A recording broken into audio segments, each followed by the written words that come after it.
దేవుని మాటలు మనము స్పష్టంగా అర్థం చేసుకునేందుకు ప్రయత్నం చేయాలి.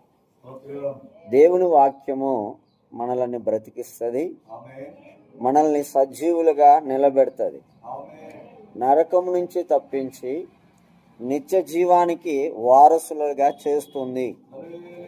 ఎందుకు అనంటే వాక్యము దేవుడై ఉన్నాడు గనుక. హల్లెలూయా.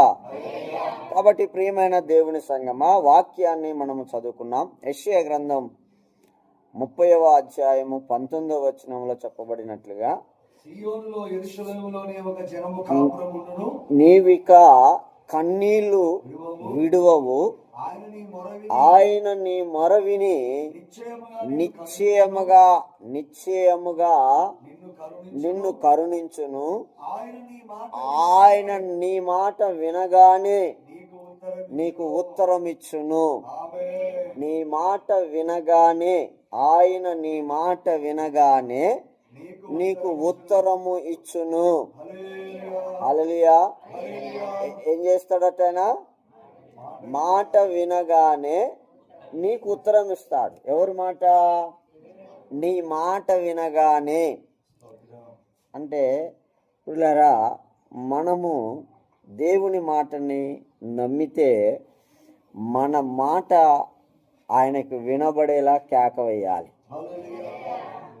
నీ మాట వినగానే ఆయన నీకు ఉత్తరం ఇచ్చును. హల్లెలూయా.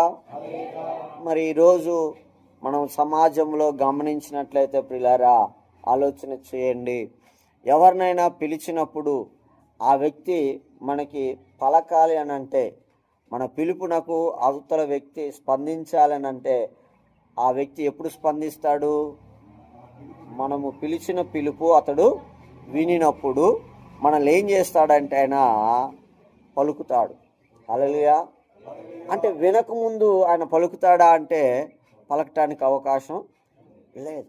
అందుకనే వినబడేంత వరకు మనము పిలవాలి. హల్లెలూయా.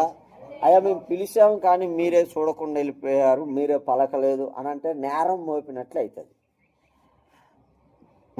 అప్పుడు మేము పిలిచాము కానీ మీకు వినబడినట్టుందయ్యా, మీరు పలకలేదు అని అంటే, నీకు ఆయన అవసరం ఉంది అని అనుకుంటే ఆయన పలికేంత వరకు నువ్వు పిలుస్తావు.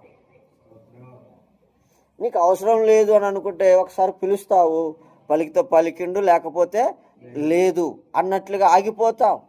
ఆ తర్వాత పైగా నేరం కూడా మనము పెడతాం. ఏమనంటే మేము పిలిచామండి మీరు పలకలేదు